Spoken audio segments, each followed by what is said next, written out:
The spirituality of burn-in.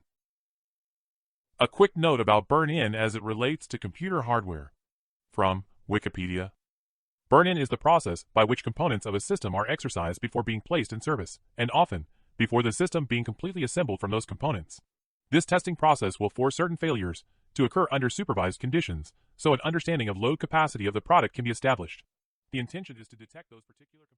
If the burn-in period is made sufficiently long, and, perhaps, artificially stressful, the system can then be trusted to be mostly free of further early failures once the burn-in process is complete. Theoretically, any weak components would fail during the burn-in time, allowing those parts to be replaced. Replacing the weak components would prevent prematurely tested at the end of the burn-in period. There is another use of the term by some audiophiles, who leave new audio equipment turned on for multiple days or weeks to get the components to achieve optimal performance. However, many debates have arisen about the benefits of this practice. The same beliefs are also common among some computer hardware enthusiasts, where they believe that once you tweak and overclock a computer and run it at its maximum for several days, it essentially burns in and somehow becomes in sync, stable, and all the components become harmonious. The spirituality of burn-in. October 21, 2015.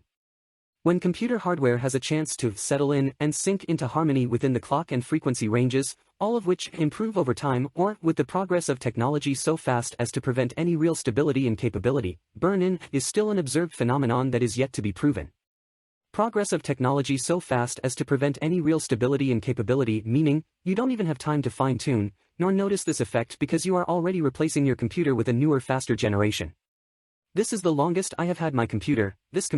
I built this computer for myself 3 years ago. That's a long time for me. I used to swap computers every 12 to 18 months, and I can say, for the first time since I started building computers, and I have built over 1,000 high-performance computers, I have finally thoroughly burned in on my computer.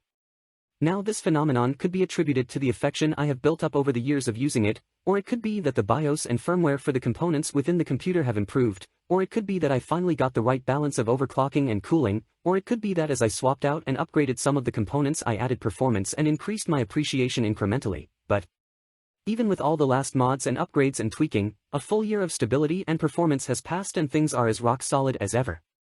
And, of course, there is my work into physics and the metaphysical, philosophy and science and their intertwined and overlapping realities, where both my heart and my head agree that what I am witnessing is more than just a myth. Though this was once a highly debated and engaging topic, sadly with the exponential nature of computer hardware and the prepackaged product proliferating most user models, this is no longer a mainstream discussion, if it ever was. But, that said, there is a metaphysical reality and even a spirituality associated with the perceived phenomenon. That is to say, my work on dark energy and reality has led me to rethink and reaffirm my belief in burn-in. Could the hardware within the PC tower, the CPU, motherboard, memory, and all the countless chips and components within the ecosystem really be harmonizing and communicating with each other in a deeper way than just the current running throughout? I, based on the work I have been doing, have to say yes. There very well could be a consciousness associated with the computer, as an entity it could have burned in or awakened.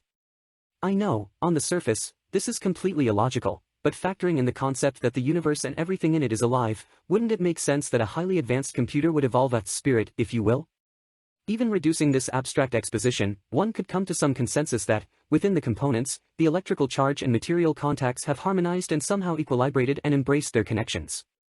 The spirituality within me says yes, and the heart says, I love you, my dear old friend, my dear tool, my dear, you are a window into the world and the universe in your own way, and I will never forget you. Oh dear Quad A Sabercat X79, i7-4820K at 4.3 GHz, Pirate Dominator for GBX4 at 2400 MHz Rad 9290X, Samsung 8 4500GB SSD plus 2 TB HDD Cruiser TX 750 PSU Cool Master Evo 212 plus 120mm2 Lion Chassis and Quad A DVD and Quad A Blu-ray ++1.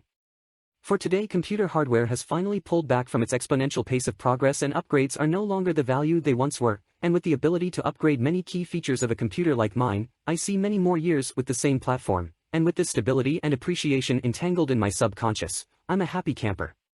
Is burn-in real? Only if you believe. I for one, do. Orion Michael Guy.